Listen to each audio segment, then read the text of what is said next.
Assalamualaikum warahmatullahi wabarakatuh. Bagaimana kabarnya semuanya? Saya berharap hari ini pembelajaran bisa dilaksanakan dengan lancar. Agar pembelajaran lancar, mari kita buka dengan berdoa agar mendapatkan ilmu yang bermanfaat dan barokah. Mari kita berdoa menurut kepercayaannya masing-masing. Berdoa mulai.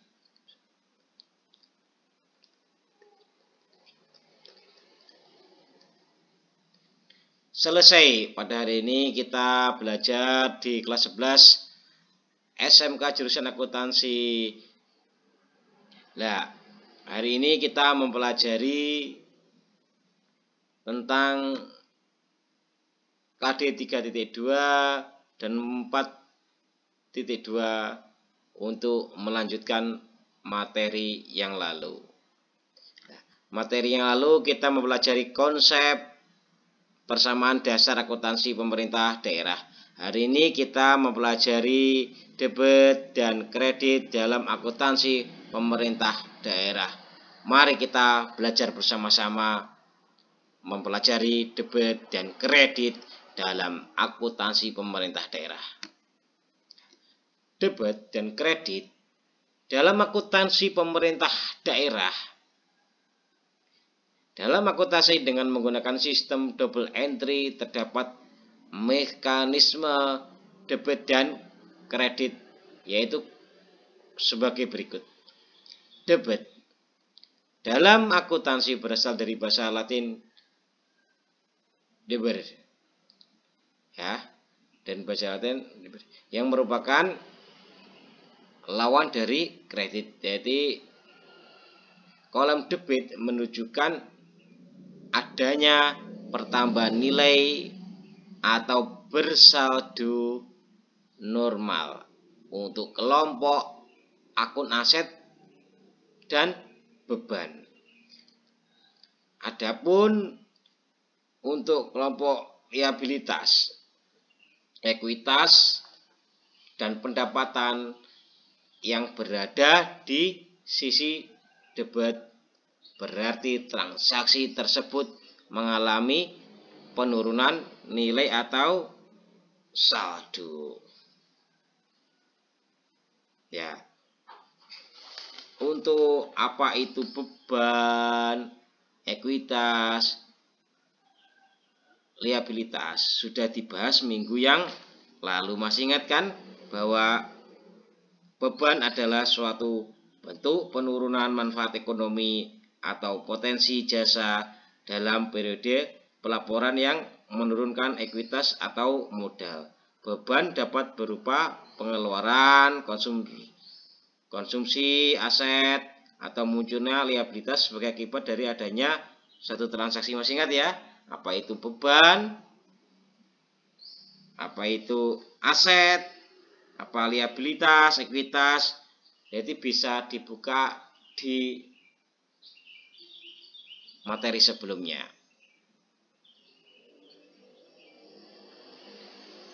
Ini ada pertanyaan liabilitas ya. Nanti lihat videonya ya, video sebelumnya ya liabilitas. Tapi tak terangkan sedikit gak apa-apa ya.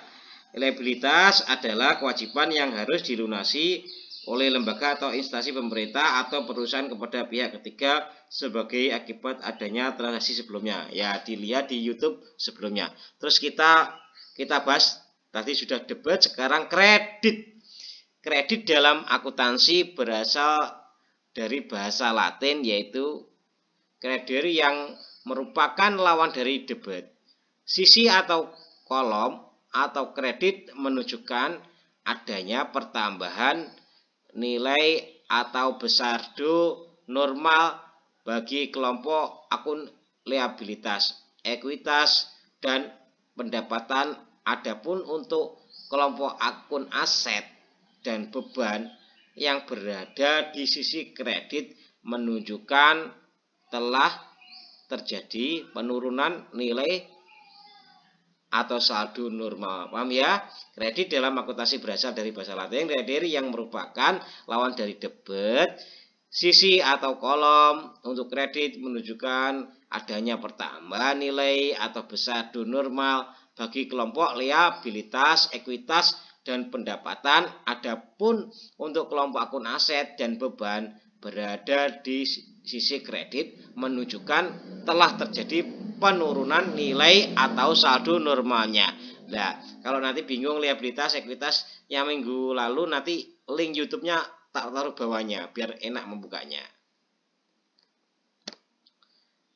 Nah, aturan debit dan kredit dalam akuntansi pemerintah daerah. Adapun aturan mekanisme debit dan kredit dalam akuntansi adalah sebagai berikut. Pertama, akun aset. Akun aset merupakan akun yang digunakan untuk melakukan pencatatan transaksi yang berkaitan dengan aset seperti penambahan maupun pengurangan aset. Adapun pengaruh akun aset yaitu apabila terjadi peningkatan aset maka akan dicatat dalam kolom debit, sedangkan adapun terjadi penurunan aset akan dalam kolom kredit. Nah, ini ya akun aset. Sekarang akun liabilitas. Akun liabilitas merupakan akun yang berfungsi untuk mencatat semua jenis transaksi yang berkaitan atau berpengaruh terhadap akun utang. Adapun pengaruh transaksi terhadap akun utang yaitu apabila terjadi peningkatan utang maka akan dicatat dalam kolom kredit. Sedangkan apabila terjadi penurunan utang akan dicatat pada kolom debit, yaitu ya jangan lupa ya adapun pengaruh transaksi terhadap akun utang ini, akun utang terjadi peningkatan utang, maka dicatat kolom kredit. Sedangkan apabila terjadi penurunan utang dicatat kolom debit. Ya, ini ya, dipahami. Akun ekuitas. Akun ekuitas merupakan akun yang berfungsi untuk mencatat semua jenis transaksi yang berkaitan atau berpengaruh terhadap peningkatan dan penurunan. Nah, ekuitas, adapun pengaruh dalam ekuitas yaitu apabila terjadi peningkatan modal, maka akan dicatat dalam kolom kredit. Sedangkan apabila terjadi penurunan modal akan dicatat pada kolom debit. Yang D ya, akun pendapatan dan beban. Sekarang kita pelajari akun pendapatan dan beban dicatat dengan prosedur yang berbeda. Akun pendapatan apabila bertambah dicatat dalam kolom kredit, sedangkan akun beban yang bertambah dicatat dalam kolom debit. Akun tersebut akun-akun tersebut dapat digambarkan dalam tabel berikut. Nah, ini contoh tabel akun-akun aset, pendapatan dan beban. Contoh ya, debit itu tambah, berarti tambah itu pendapatan, ada tambahan uang. Nah, sisi debit untuk mencatat peningkat jumlah aset. Jadi kalau umpama beli barang apa tambah, berarti tambah barang apa tambah barang apa, itu barangnya tambah. Jadi dapat bantuan apa gitu. Jadi masuknya debit. Nah, sisi kredit untuk mencatat penurunan jumlah aset ya. Umpama asetnya turun, suatu saat kan mesti ada penurunan aset ya. Itu asetnya rusak atau bagaimana, jadi ada penurunan. Jadi ini ya dipahami. Sisi debit untuk mencatat peningkatan jumlah aset. Jadi kalau ada tambahan aset ya, untuk kredit untuk mencatat penurunan jumlah aset. Akun liabilitas yaitu maksudnya debit, yaitu sisi debit untuk mencatat penurunan jumlah kewajiban. Ini jumlah kewajiban. Nah, kalau kredit, sisi kredit untuk mencatat peningkatan jumlah kewajiban. Nah, sekarang akun-akun ekuitas. Debit ya tambah ya, sisi debit untuk mencatat penurunan jumlah modal. Jadi ada penurunan jumlah debit untuk mencatat penurunan jumlah modal. Kalau kredit, sisi kredit untuk mencatat peningkatan jumlah modal. neraca. Ya gitu gambar neraca, yaitu ada akun aset debit gitu dari saldo normal, kredit berkurang yaitu debit, tambah atau kredit dari saldo normal. Ekuitas, akun ekuitas ini debit, kredit ini adalah contoh-contoh dari neraca. Ya ini biar kolom-kolom neraca seperti ini ya.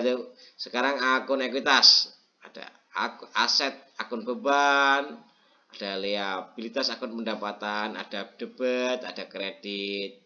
Ya, debit saldo normal, kalau liabilitas debit, kredit saldo normal, di kredit saldo normal. Yaitu kalau aset akun beban, debit itu di saldo normal, kalau liabilitas saldo normalnya ada di kredit.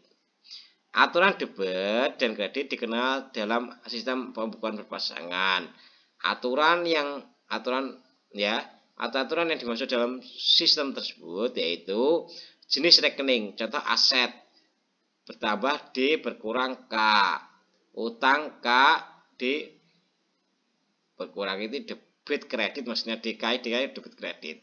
Modal bertambah kredit berkurang debit. Pendapatan bertambah kredit berkurang debit. Biaya debit dan kredit ya, bertambah debit kredit. Oke. Klasifikasi rekening. Ya, ini klasifikasi rekening biar paham ya. Klasifikasi rekening tersebut digunakan untuk rekening umum yang terdapat dalam neraca.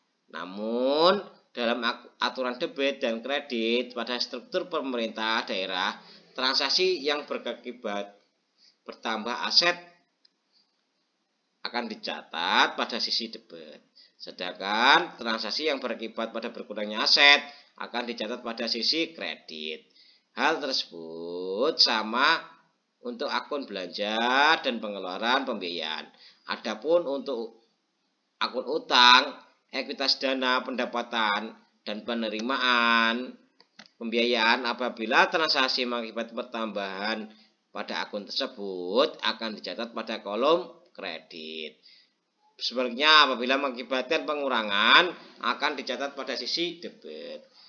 Berikut merupakan aturan debit dan kredit serta saldo normal dan akun-akun dalam jenis entitas pemerintah daerah. Nama akun, contoh aset bertambah debit berkurang kredit, saldo normal debit.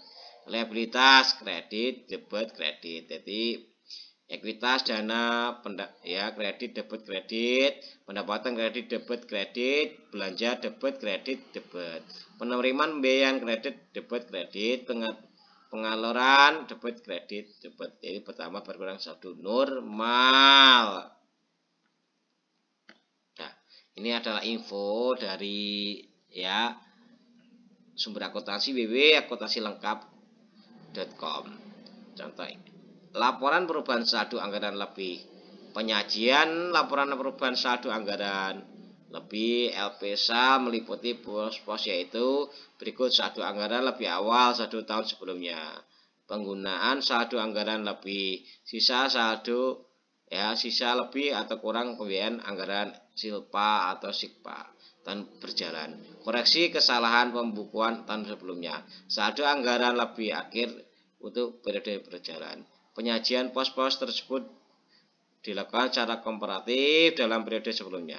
Tujuan adanya silpa yakni digunakan untuk memberikan ringkasan atas pemanfaatan saldo anggaran pembiayaan pemerintah. Jadi entitas laporan harus menyajikan rincian lebih lanjut dari unsur-unsur yang terdapat dalam LPSA dalam catatan atas laporan keuangan. Tidak ada perbedaan dan struktur LPSA baik pada pemerintah pusat, pemerintah provinsi, dan pemerintah kabupaten. Nah, ini ada tugas nanti, tugasnya itu kerjakan tugas berikut secara mandiri. Jadi nanti tugasnya ini diupload di Google Classroom pada tanggal 20 Februari 2018. Pemerintah daerah Y mengirimkan pengembalian barang dengan rincian sebagai berikut: 3 buah komponen hard disk komputer Rp 500.000, 2 buah VGA card 400.000, 4 buah memori per unit ini 200.000. Ini kan per unit. Nah, transaksi di atas catat ke dalam debit atau kredit, jelaskan, buat analisnya. Ya, nanti bisa dicari di atasnya. Ya, ini aset ya, ini penambahan aset. Ini nanti dijawab, ini masuk debit atau kredit dibuat kolom. Nah, ini dibuat kolom seperti ini, masuk debit atau kredit asetnya. Ya, masuk debit ya, dibuat kolom, debit masuk kredit aset-asetnya, itu masuk akun aset, akun atau akun liabilitas atau akun ya, ini kan dianalisis nanti dicatat di atas, dicatat dalam debit atau kredit. Jadi ini kalau ada pengembalian barang itu masuk debit atau kredit menurut kalian? Nah, ada dua, jadi pengembalian barang masuk debit atau kredit. Terus di atas catat ya. Terus dijelaskan, terus dibuat analisis. Terima kasih. Nanti jawabannya dikirim di Google Classroom. Bila saya ada kesalahan, mohon maaf sebesar-besarnya. Wassalamualaikum warahmatullahi wabarakatuh.